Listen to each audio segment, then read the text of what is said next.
tangan-Mu Tuhan.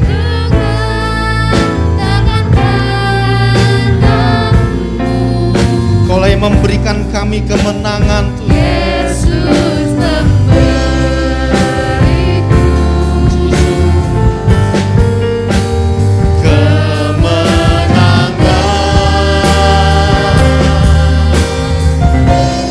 Yesus memegangku dengan tangan kananmu.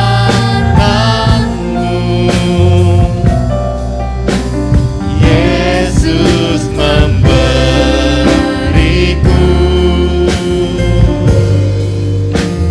kemenangan. Mari katakan dengan iman kita, Yesus memberikan kemenangan. Yesus memberiku kemenangan.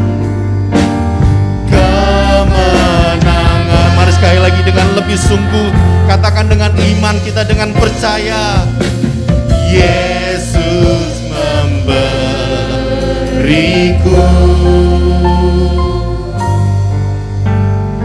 kemenangan. Mari berikan kemuliaan buat Tuhan kita. Oh Jesus, haleluya Tuhan, kami percaya Tuhan. Kami percaya Engkaulah yang memberikan kami kemenangan Tuhan. Kaulah yang memegang tangan kami Tuhan, dengan tangan kanan-Mu Tuhan. Kau yang selalu ada bersama dengan kami, menuntun setiap kami Tuhan. Terima kasih Bapa, terima kasih Tuhan Yesus untuk kesempatan yang luar biasa ini Tuhan. Biarlah kami mau terus belajar, kami mau terus mengenal isi hati-Mu Tuhan Yesus. Terima kasih Bapa, terima kasih Tuhan. Kau berkati aku Tuhan, urapi aku Tuhan, biar segala perkataan yang keluar hanyalah untuk kemuliaan nama-Mu, hanyalah kebenaran firman-Mu Tuhan, yang boleh menguatkan kami Tuhan, boleh terus mendidik kami, mengajar kami untuk terus hidup berjalan sesuai dengan kehendak-Mu Tuhan Yesus.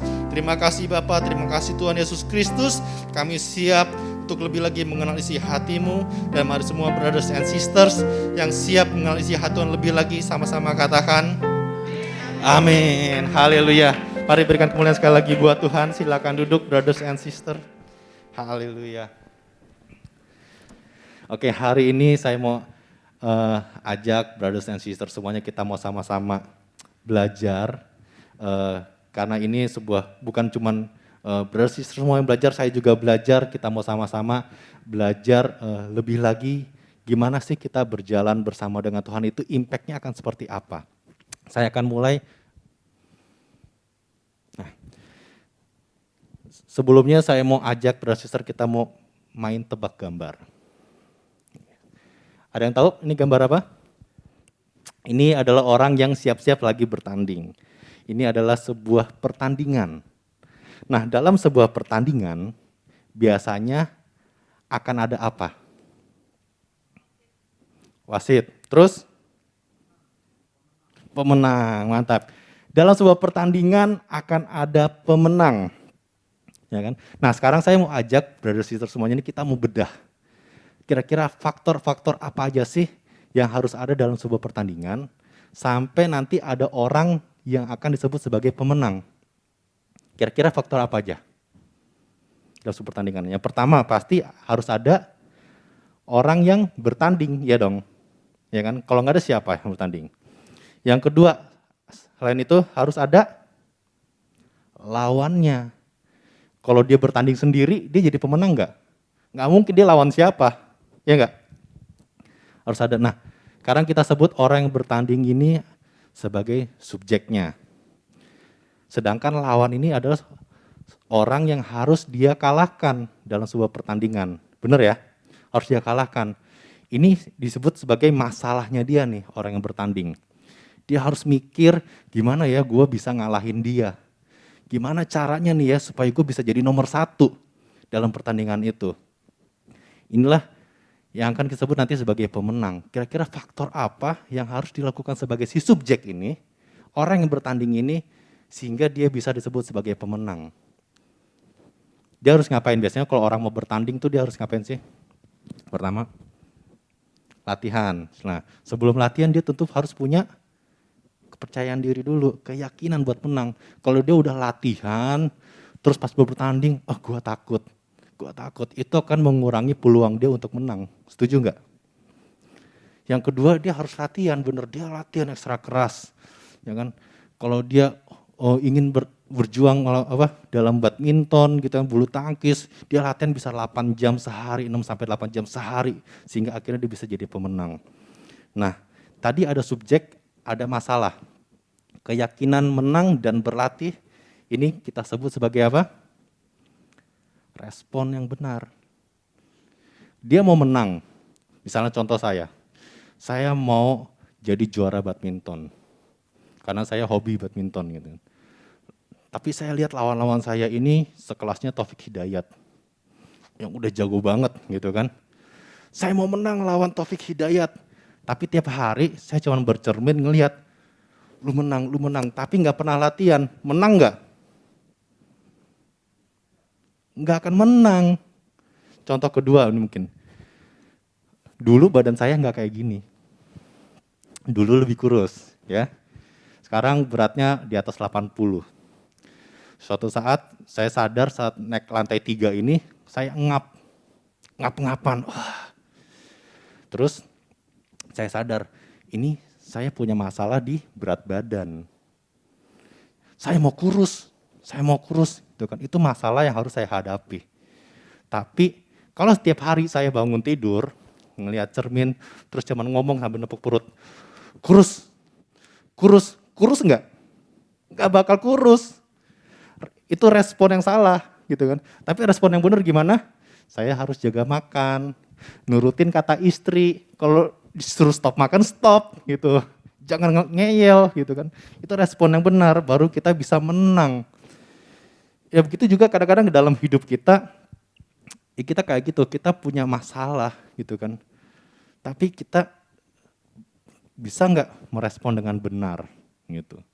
Sehingga akhirnya kita bisa disebut sebagai apa? Orang-orang yang menang atas masalah kita. Benar nggak?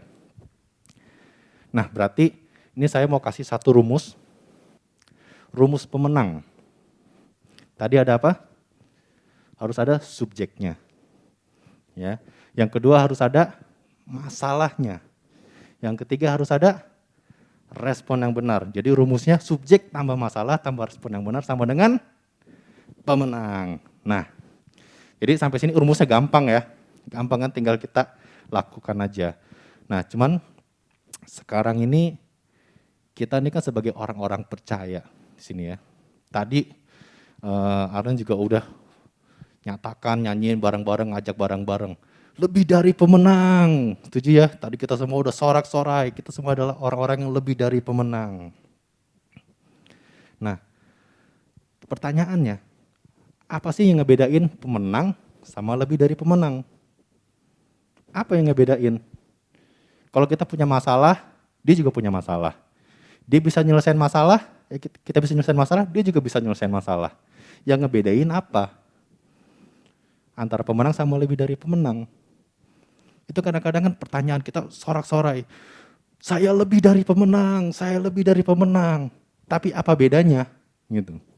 Nah, ini saya mau ajak kita coba belajar. Ini udah terkenal banget, Roma 8 ayat 37. Saya bacain. Tetapi dalam semuanya itu kita lebih daripada orang-orang yang menang. Oleh siapa? Oleh Dia yang telah mengasihi kita. Dianya huruf besar, artinya Dia itu siapa? Tuhan. Jadi orang-orang yang lebih dari pemenang bedanya di mana? Ada Tuhan dalam hidupnya. Ada Tuhan yang jadi faktor utama yang menentukan kita menjadi orang-orang yang lebih daripada pemenang. Nah, saya bersyukur di bawah kepemimpinan Pastor Nathan, jadi belajar banyak lah. Ketika membaca satu ayat, satu pasal, coba digali lebih dalam, saya nemukan satu ayat ini dalam versi bahasa Inggris, ini lebih keren. Dalam versi New Living Translation dibilang, no, despite all these things, overwhelming victory is ours through Christ who love us. Jadi overwhelming victory itu adalah sebuah kemenangan yang luar biasa. Yang luar biasa itu berarti kemenangan yang nggak biasa-biasa aja, yang melampaui ekspektasi kita, yang melampaui pikiran kita, itu yang luar biasa. Itulah yang akan kita dapetin, itu milik kita. Through Christ, through itu adalah melalui. Jadi kalau kita mau dapetin kemenangan yang luar biasa itu, satu-satunya harus melalui Kristus. Melalui. Namanya kita melalui, berarti kita harus melewati, kita harus bertemu, kita harus dekat, melekat sama Tuhan. Itulah yang membedakan pemenang dengan lebih dari pemenang. Ada faktor Tuhan. Jadi untuk lebih dari pemenang itu kita harus melekat sama Tuhan. Nah, sekarang saya mau kasih lagi rumus kedua. Rumus lebih dari pemenang. Tadi rumus dari pemenang apa? Subjek tambah masalah, tambah respon yang benar sama dengan pemenang. Nah, kalau lebih dari pemenang, tambahannya adalah harus ada Tuhan. Subjek tambah masalah, tambah respon yang benar, tambah Tuhan. Itu faktor yang mutlak, Tuhan itu harus ada kalau kita mau jadi lebih dari pemenang. Nah, ini saya kasih dalam kurung, respon yang benar dan Tuhan saya kasih dalam kurung. Kenapa? Karena memang kita untuk menjadi lebih dari pemenang, Tuhan itu mutlak harus ada. Tapi respon kita juga menentukan. Respon kita lakukan apa itu juga menentukan. Nanti kita akan belajar dari satu contoh kasus. Gimana mengaplikasikan rumus ini, kita mau belajar dari contoh kasus ini. Saya mau ajak kita mau belajar dari satu cerita yang udah terkenal banget. Dari zaman sekolah minggu sampai sekarang udah terkenal banget. Tahu cerita apa? Yesus berjalan di atas air. Nah, ini cerita yang udah terkenal banget kan.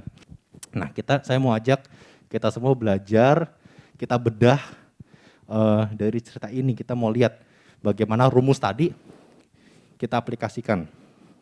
Kita buka yuk Matius 14 ayat 22 sampai 33. Di sini nanti ada sih. Judulnya Yesus berjalan di atas air. Jadi buat teman-teman semua yang ada di gadget yang ada judulnya, kalau pakai buku biasanya ada judulnya.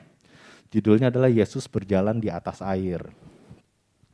Matius 14 ayat 22 sampai 33. Mungkin nanti boleh dibantu baca pergantian kali ya. Ke sini gitu ya. Nah, ini udah ada, tinggal baca aja.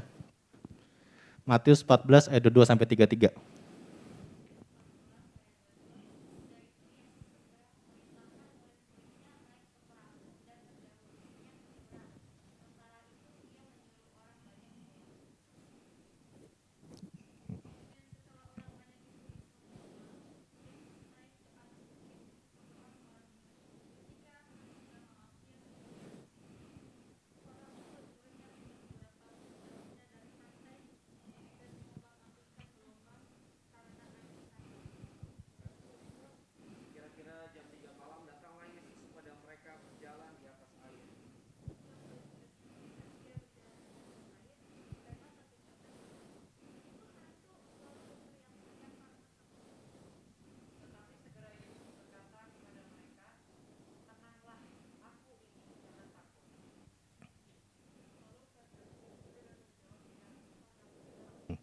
Oke, nah ini saya mau ajak kita coba bedah kisah ini. Ini kisah yang udah terkenal banget ya.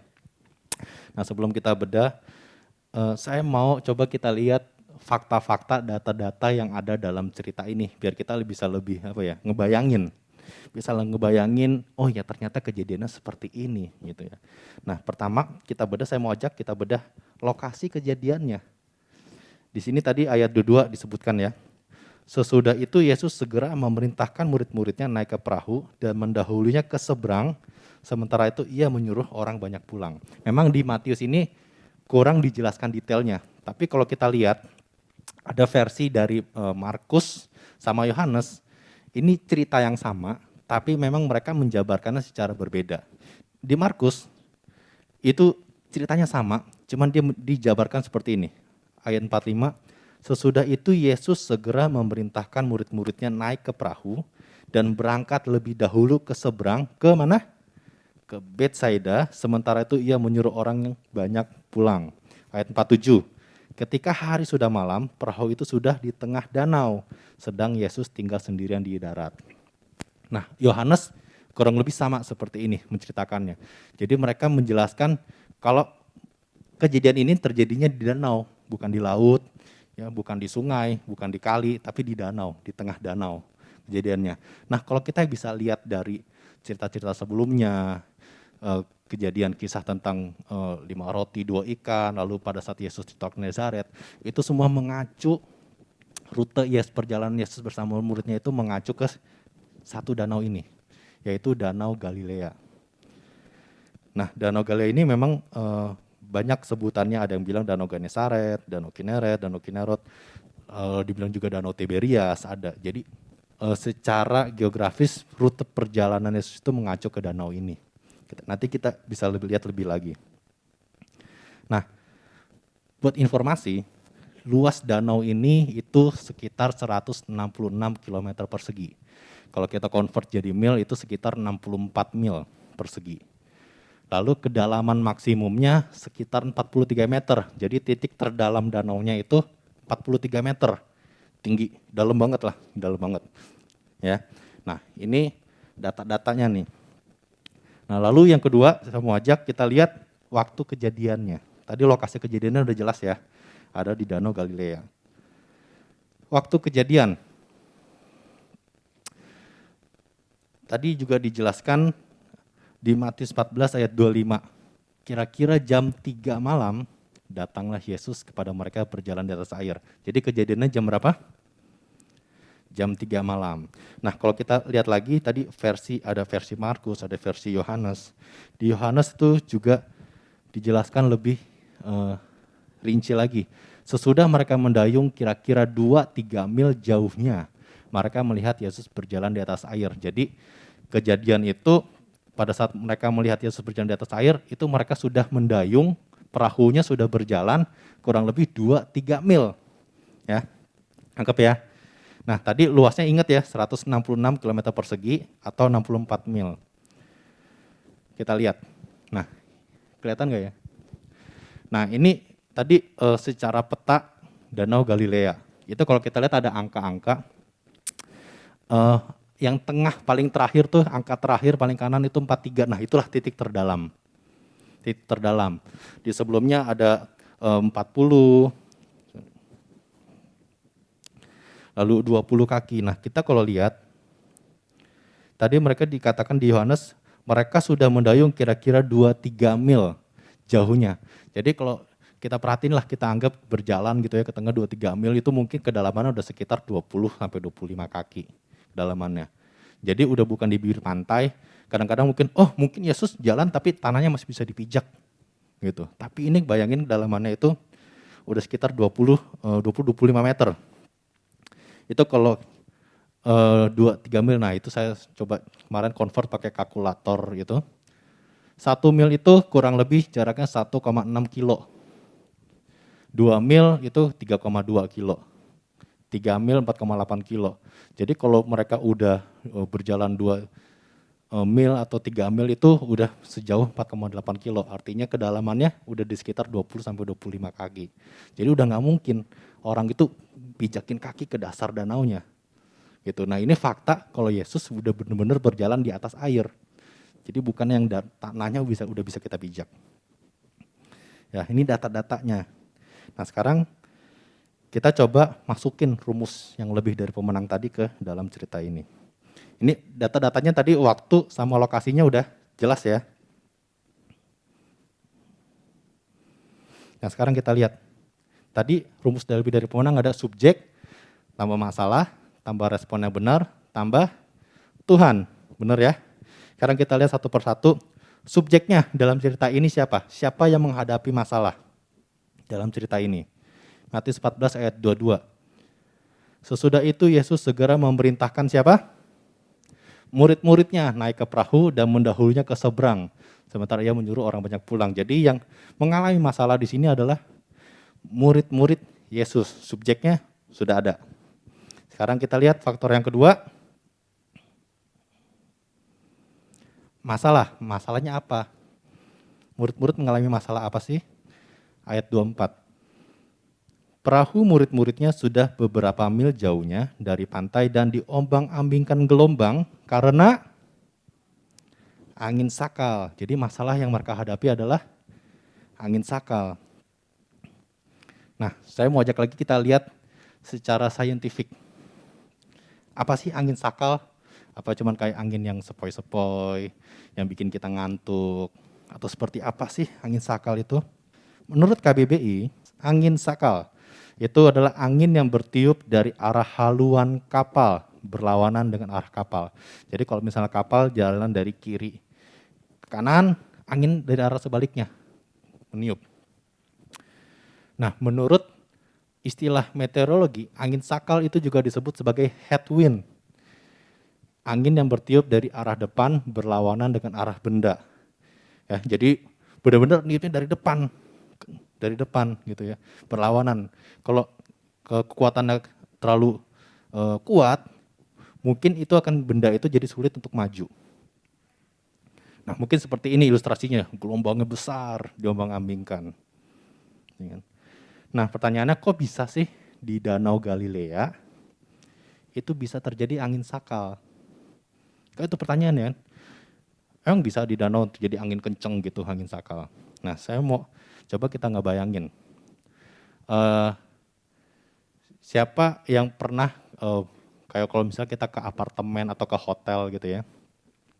Hotel-hotel gitu terus biasanya ada kolam berenangnya kan, itu di lantainya bukan lantai bawah kan. Biasa lantai berapa, lantai 8 gitu. Itu kan kiri kanan tuh gedung-gedung tuh. Ya kan, gedung-gedung hotelnya, apartemennya gitu ya.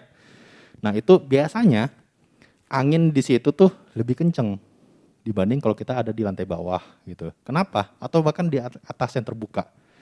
Karena pada saat kiri kanannya itu ada dinding atau ya tadi gedung-gedung yang besar, itu pasti angin itu semua akan motong berpusat ke satu area itu. Itu yang bikin angin di situ makanya lebih kenceng. Gitu. Makanya kita kalau habis berenang di apartemen gitu pulangnya masuk angin. Tuh, karena kenceng anginnya gitu, ya kan. Pokoknya besok aja udah merah-merah aja kerokan. Nah, ini secara geografis Danau Galilea itu kurang lebih seperti itu. Jadi Danau Galilea itu sekelilingnya itu dikelilingi oleh gunung-gunung. Nah, cuman ada satu area yang berupa lembah. Makanya angin itu berpusat tuh. Karena ada gunung-gunung, angin itu berpusat, terpecah oleh gunung itu, jadi satu titik melewati lembah itu. Itu yang bikin angin itu jadi kenceng, angin sakal itu. Makanya bisa terjadi angin sakal di Danau Galilea.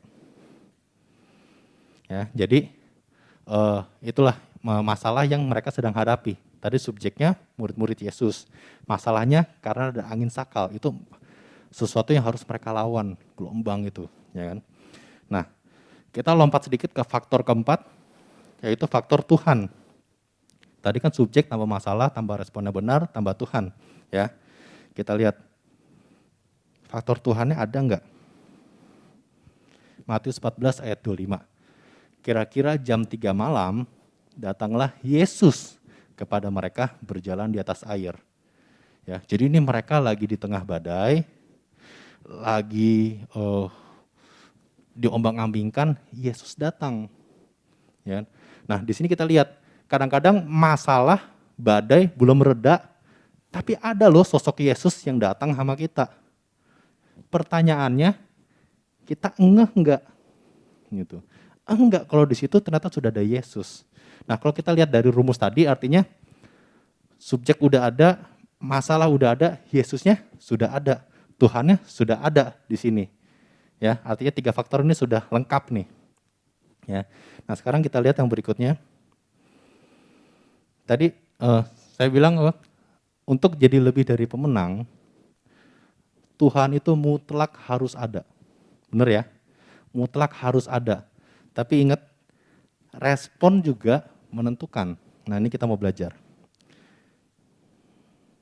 Bagaimana respon yang benar agar menjadi lebih dari pemenang. Kita mau belajar dari cerita ini. Nah, tadi angin sakal itu angin yang bertiup dari arah depan, ya, bukan dari belakang gitu kan. Jadi artinya murid-murid Yesus itu sadar, benar merasakan mereka ini sedang menghadapi sebuah masalah. Bener ya, mereka sadar nih masalah mereka ada lagi diombang-ambingkan, nggak bisa maju gitu kan, takut tenggelam. Nah biasanya kalau orang ketemu masalah, responnya apa sih biasanya? Ngelihat masalah di depan kita nih, masalah nih. Biasanya respon mereka apa? Ketakutan, ya kan? Kalau masalahnya diputusin cewek, responnya galau, ya kan? Galau, ketakutan gitu kan, mikir macem-macem, aduh begini ntar salah, aduh begitu ntar salah, ya kan? Jadi nggak berani ngelangkah, ya kan? Nah inilah yang terjadi juga sama murid-murid Yesus. Respon nomor 1, ayat 26, ketika murid-muridnya melihat dia berjalan di atas air, mereka terkejut dan berseru, itu hantu, lalu berteriak-teriak karena takut. Mungkin ilustrasinya kayak gini ya. Jadi ini mereka kan kapal nih, lagi diombang-ambingkan gitu kan. Mungkin air masuk dari sini, air masuk dari sana, badan basah gitu kan. Mereka panik gitu kan, mereka panik. Mereka ngelihat ada satu sosok yang berjalan nih di atas air. Ingat kejadiannya jam 3 malam, gelap. Mereka lihat, hantu gitu kan. Mereka nggak ngeh, mereka nggak sadar itu adalah Yesus, itu adalah Tuhan. Padahal yang sangat disayangkan ya, di dalam cerita sebelumnya kan mereka sebelum masuk ke dalam danau ini, mereka kisahnya itu yang terkenal adalah 5 roti 2 ikan. Ya. Di situ kan mereka habis melihat dengan mata kepala mereka sendiri, mereka ngalamin sendiri mujizat yang Tuhan udah buat di situ, ya kan? Pada saat begini mereka lupa karena mereka panik, saking paniknya. Semua yang udah Tuhan perbuat, mereka lupa. Ketutup semuanya. Jadi mungkin kayak gini tuh, makanya mereka nggak sadar yang berjalan itu adalah sosok Yesus. Tapi di sini Tuhan berkata apa? Tapi segera Yesus berkata kepada mereka, tenanglah, aku ini, jangan takut. Di sini Tuhan mau ngajarin, pada saat kita mengalami badai, kita diterpa angin sakal, angin topan, angin puting beliung, semuanya. Tuhan pengen kita tetap tenang dan jangan takut. Ini penting. Respon pertama yang harus dilakukan adalah kita harus tetap tenang. Kenapa?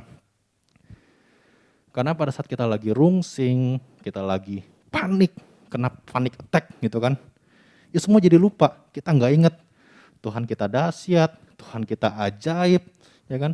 Tuhan yang bisa memberikan kita kemenangan, kita jadi lupa semuanya. Padahal kita kan sering tuh, kalau misalnya lagi fuel, lagi komsel gitu kan. Si A bersaksi, wah Tuhan Yesus baik. Kita mendengar semua kebaikan Tuhan, gitu kan. Tapi pada saat lagi begini, kalau kita panik, lupa tuh semua. Lupa, si A pernah begini, si B pernah begini, lupa semua kebaikan Tuhan. Jadi nomor 1, tenang dan jangan takut.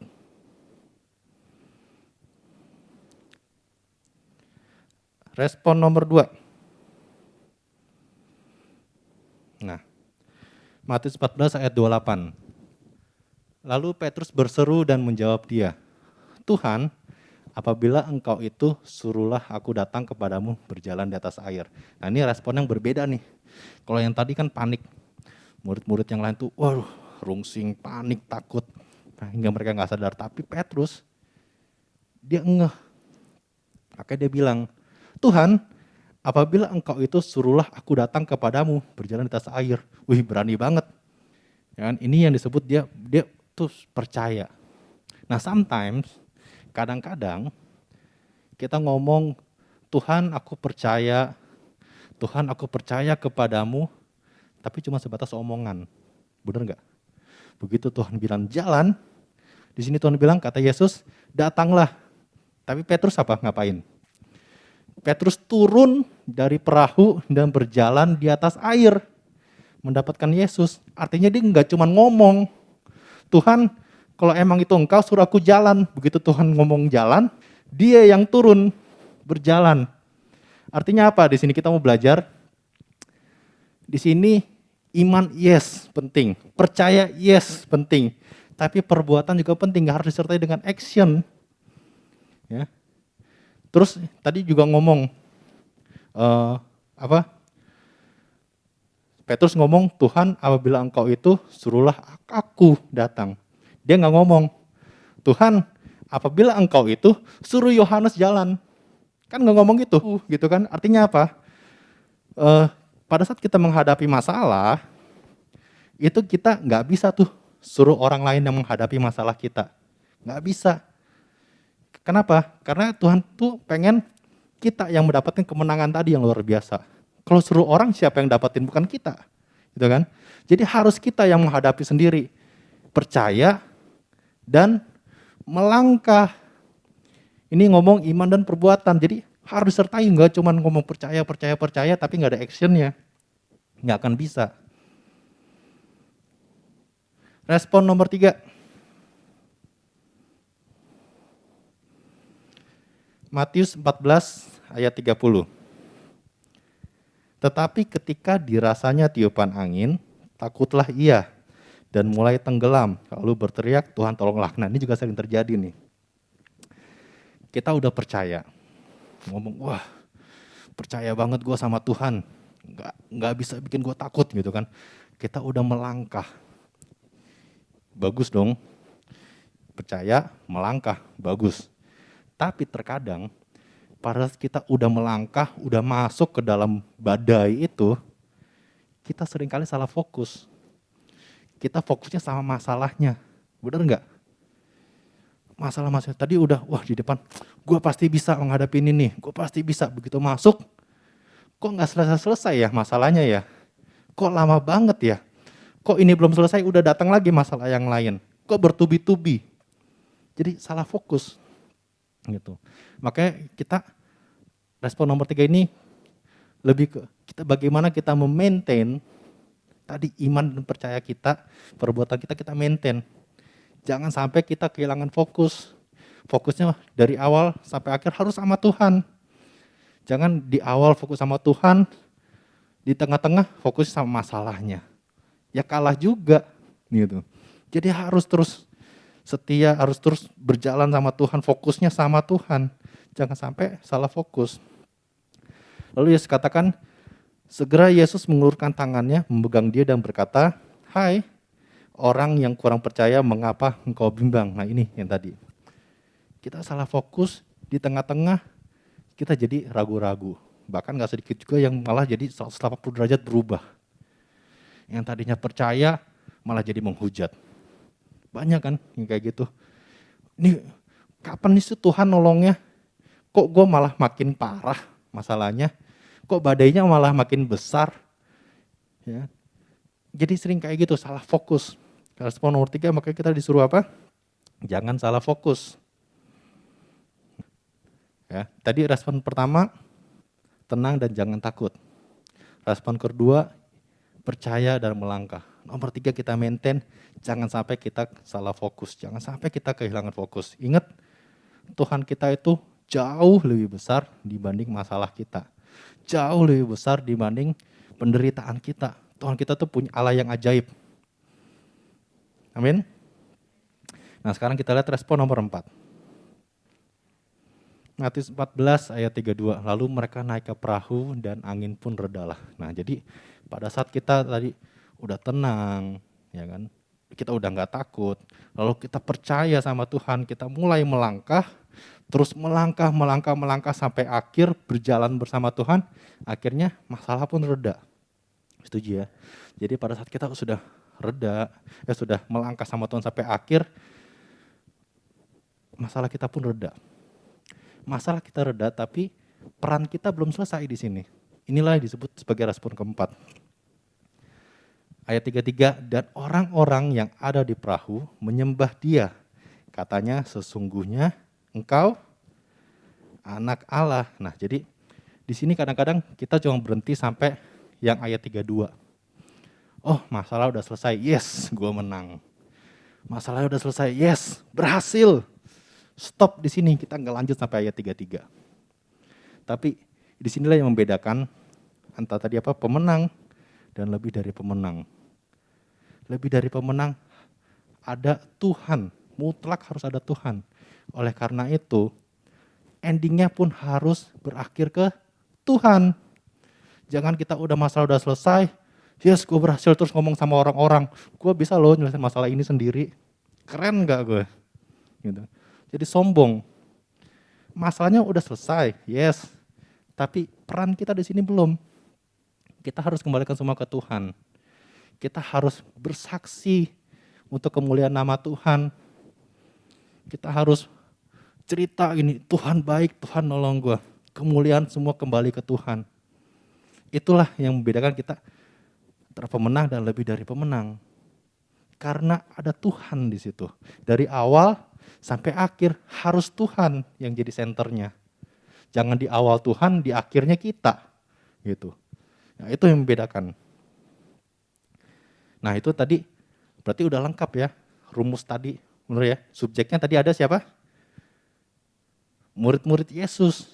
Masalahnya angin sakal. Tuhannya ada? Ada. Responnya. Nah, ini jangan sampai kita melakukan respon yang salah. Jangan sampai kita tadi melakukan respon yang karena masalah rungsing jadi lupa sama Tuhan. Malah faktor keempatnya malah hilang. Yang tadinya ada jadi nggak ada. Nangkep ya? Nah, lalu berikutnya tadi rumusnya berarti udah lengkap nih. Nah, saya mau kasih tahu ini satu kunci lagi. Satu kunci lagi. Kalau orang-orang yang jadi lebih dari pemenang, ini yang membedakan nih. Yang membedakan antara pemenang yang biasa sama orang-orang yang lebih dari pemenang. Karena orang-orang lebih dari pemenang itu punya ciri-ciri. Punya ciri-ciri. Ciri-cirinya kayak gimana sih? Nah, ciri-ciri orang yang lebih dari pemenang itu nih yang bedakan ya. Orang-orang yang lebih dari pemenang itu pada saat sedang mengalami badai, sedang menghadapi badai. Dan kadang-kadang lagi diombang-ambingkan nih. Perahunya lagi goyang-goyang, lagi ngalamin masalah, lagi berada di tengah badai. Ini bedanya. Orang-orang yang lebih dari pemenang ketika menghadapi masalah, ketika masih berada di tengah badai, dia masih bisa memberkati orang. Dia masih bisa menguatkan orang lain. Dia masih bisa bilang, Tuhan Yesus baik loh. Padahal badainya udah reda belum? Belum. Masalahnya masih gede. Ini yang minggu lalu Pastor Nathan juga cerita, kadang-kadang orang-orang yang kayak gitu tuh kelihatannya hidupnya adem ayem aja. Hidupnya kayak nggak ada masalah, kita nggak tahu dibaliknya kayak gimana. Ya karena ini, karena orang-orang lebih dari pemenang ini bisa kayak gini. Dia masih ada masalah, masih di tengah badai, tapi masih bisa loh berkata Tuhan Yesus baik. Masih bisa, dia yang menguatkan orang lain. Saya punya contoh, saya jadi ingat waktu itu pernah cerita juga. Dulu ada satu jemaat ibu-ibu. Pada saat itu kebetulan saya waktu itu cukup dekat sama anaknya dia. Nah pada saat itu anaknya tuh lagi berada di Singapura gitu kan. Tiba-tiba dapat info suaminya si ibu ini meninggal. Gitu kan. Karena cukup dekat dan kebetulan juga, bukan satu kebetulan, karena dia ternyata teman SD mami saya. Jadi kita cukup dekat sebenarnya, gitu. Saya sering main ke rumahnya gitu kan, numpang makan, numpang tidur gitu, pernah. Cukup dekat. Nah pada saat dengar kabar info, si om ini, suaminya ini meninggal loh. Wah saya langsung mikir, saya telepon anaknya. Bro, lu di mana? Gue di Singapura nih. Iya gue udah dengar kabar nih, gue lagi OTW balik. Terus saya kan mau datang waktu itu ke rumah duka langsung. Dalam perjalanan saya mikir, aduh nanti kalau ketemu tante ini harus ngomong apa nih? Harus gimana cara nguatinnya nih? Gitu kan. Karena berpikir pada saat itu dia sama suami itu deket banget gitu. Jadi mikir, wah pasti sedih banget, pasti hancur banget nih hatinya. sepanjang perjalanan saya mikir, aduh ntar harus nguatinnya gimana, harus ngomongnya seperti apa gitu kan. Karena anaknya sendiri pun nggak ada di situ, belum nyampe gitu kan. Akhirnya ya udahlah. Sampai di rumah duka, satu yang saya cari adalah si tante ini. Saya datang, tiba-tiba dia meluk saya. Ricky, kamu yang kuat ya. Loh, kok kebalik? Kok malah dia yang nguatin saya? Malah saya yang nangis di situ. Dia mau senyum-senyum gitu kan. Wah gila, hebat banget nih. Malah saya yang jadi, iya tante, om sudah gak ada gitu. Malah saya yang sedih gitu kan. Dianya mah biasa aja gitu. Ngobrol ketemu malah dia yang nguatin, dia yang peluk gitu kan. Dia tepok-tepok gitu kan. Dia yang kasih makan. Gitu, nah disitulah saya mikir, wah ini tante hebat. Ini contoh orang yang lebih dari pemenang. Dia menghadapi masalah sebesar itu, tapi malah dia yang nguatin orang lain. Malah dia yang memberkati orang lain. Disitulah saya lihat satu contoh real yang saya lihat. Ya. Nah pertanyaannya, kenapa sih orang yang lebih dari pemenang itu masih bisa menguatkan orang lain, masih bisa memberkati? Pertanyaannya, kok bisa kayak gini? Ya kan? Kok bisa sih mereka bisa sehebat ini? Nah ini rahasianya. Ciri-ciri nomor 1. Yuk kita buka lagi nih ya. Di Roma 8 ayat 37 sampai 39. Judulnya apa? Judul perikopnya di situ. Keyakinan iman. Judul perikopnya adalah keyakinan iman. Kita baca. Ayat 37, tetapi dalam semuanya itu kita lebih daripada orang-orang yang menang oleh Dia yang telah mengasihi kita. Ya. Sebab aku yakin bahwa baik maut maupun hidup, baik malaikat-malaikat maupun pemerintah-pemerintah, baik yang ada sekarang maupun yang akan datang, atau kuasa-kuasa baik yang di atas maupun yang di bawah, ataupun sesuatu makhluk lain, tidak akan dapat memisahkan kita dari kasih Allah yang ada dalam Kristus Yesus Tuhan kita. Jadi ciri-ciri nomor 1, orang-orang yang lebih dari pemenang itu punya keyakinan iman bahwa tidak ada yang dapat memisahkan kita dari kasih Allah. Itu harus kita yakinin. Baru kita bisa kayak tadi, baru kita bisa dapat kekuatan yang kayak tadi. Lagi masalah masih bisa nguatin orang lain. Karena kita punya keyakinan iman. Nggak ada yang bisa memisahkan kita dari kasih Allah. Ya, itu kunci pertama, ciri-ciri pertama. Kita lihat ciri-ciri kedua. Kita mundur sedikit. Roma 8 ayat 18. Judul perikopnya apa? Pengharapan anak-anak Allah. Sebab aku yakin bahwa penderitaan zaman sekarang ini tidak dapat dibandingkan dengan kemuliaan yang akan dinyatakan kepada kita. Jadi orang-orang yang lebih dari pemenang ini punya pengharapan. Penderitaan yang lagi kita alamin ini, masalah yang lagi kita alamin ini, badai yang dimana kita lagi diombang-ambingkan ini, nggak ada apa-apanya dibanding kemuliaan yang akan dinyatakan kepada kita. Itu yang bikin orang-orang lebih dari pemenang itu jadi kuat. Punya kekuatan yang orang-orang biasa nggak ada, karena kita punya keyakinan iman dan pengharapan. Itu yang bikin kita jadi kuat.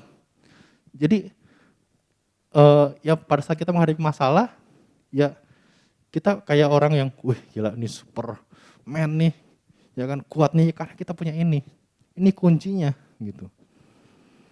Ciri-ciri kedua, orang-orang lebih dari pemenang itu punya pengharapan akan kemuliaan yang akan dinyatakan kepada kita. Amin. Jadi kesimpulan, orang-orang yang lebih dari pemenang itu, pertama, harus tetap melekat sama Tuhan. Karena lebih dari pemenang itu hanya melalui Tuhan. Kuncinya Tuhan itu faktor mutlak yang harus ada. Yang kedua, berikan respon yang benar. Jangan sampai tadi Tuhan yang udah ada, karena kita salah kasih respon, malah hilang faktor itu. Yang ketiga, kita harus punya keyakinan iman. Yang terakhir, kita harus miliki pengharapan anak-anak Allah. Nah ini kunci kalau kita mau jadi lebih dari pemenang. Amin. Amin. Yuk saya undang kita. Tuhan, Bapak kami mengucap syukur Tuhan untuk hari ini kami boleh belajar Tuhan. Bagaimana kami boleh menjadi lebih dari pemenang Tuhan. Yang membedakan antara pemenang yang biasa dengan lebih dari pemenang karena kami punya Engkau Tuhan. Engkau adalah satu faktor mutlak yang harus ada Tuhan. Tapi kami mau belajar Tuhan bagaimana kami memberikan respon yang benar Tuhan. Untuk kami boleh menjadi lebih dari pemenang Tuhan. Kami tidak mau kalah sama masalah kami tidak mau takut Tuhan. Kami mau terus mulai percaya, kami mau mulai melangkah, dan bahkan kami mau terus berjalan sampai akhir bersama dengan Engkau Tuhan Yesus. Namun biarlah semua Tuhan, itu kami juga mau belajar agar kami tidak boleh menjadi sombong Tuhan untuk segala sesuatu yang boleh kami selesaikan Tuhan, karena kami percaya Tuhan semua itu karena Engkau Tuhan. Biarlah dalam hidup kami Tuhan, segala sesuatu yang kami lakukan semua hanya untuk kemuliaan nama-Mu Tuhan Yesus. Terima kasih Bapa, kami mau belajar Tuhan untuk kami terus punya keyakinan iman Tuhan. Kami mau belajar juga untuk kami terus ingat kalau kami punya pengharapan Tuhan. Biarlah itu semua menjadikan kami kuat Tuhan. Biarlah walaupun kami di tengah badai Tuhan, kami sedang diombang-ambingkan Tuhan, kami mungkin gak bisa maju, tapi biarlah kami punya kekuatan yang boleh membuat kami Tuhan menjadi berkat untuk banyak orang, membuat kami menguatkan orang Tuhan, bahkan kami boleh tetap berkata, Tuhan Yesus baik. Tuhan Yesus baik dalam segala hal Tuhan. God is good all the time Tuhan. Dalam segala perkara yang boleh kami alami, kami tetap berkata Tuhan Yesus baik. Terima kasih Bapa, terima kasih Tuhan Yesus Kristus Tuhan. Untuk hari ini kami boleh lebih lagi mengenal isi hati-Mu Tuhan. Kami boleh belajar bersama-sama menguatkan kami Tuhan. Terima kasih Bapa, terima kasih Yesus Kristus Tuhan. Kami sudah selesai berdoa Tuhan dan mengucap syukur. Haleluya. Mari saudara-saudara, angkatlah kedua tanganmu untuk menerima berkat dari Tuhan. Sikiara dabas, sikiara lalabara labas, sikiara lama. Terima kasih Tuhan. Hiara namara labas, sikiara labara labara labas. Kami siap menerima berkat-Mu ya Bapa. Tuhan memberkati Engkau dan melindungi Engkau. Tuhan menyinari Engkau dengan wajah-Nya dan memberi Engkau kasih karunia. Tuhan menghadapkan wajah-Nya kepadamu dan memberi Engkau damai sejahtera. Oleh sebab itu, saudara-saudaraku, pulanglah, bawalah damai sejahtera, sukacita, berkat yang melimpah di dalam hidupmu, di dalam pekerjaanmu, di dalam apapun yang kau kerjakan, engkau akan dibuat Tuhan berhasil dan beruntung. Amen. Dan kita yang siap menerima berkat-berkat Tuhan bersama-sama kita katakan, Amin. Tuhan Yesus memberkati, selamat hari Minggu.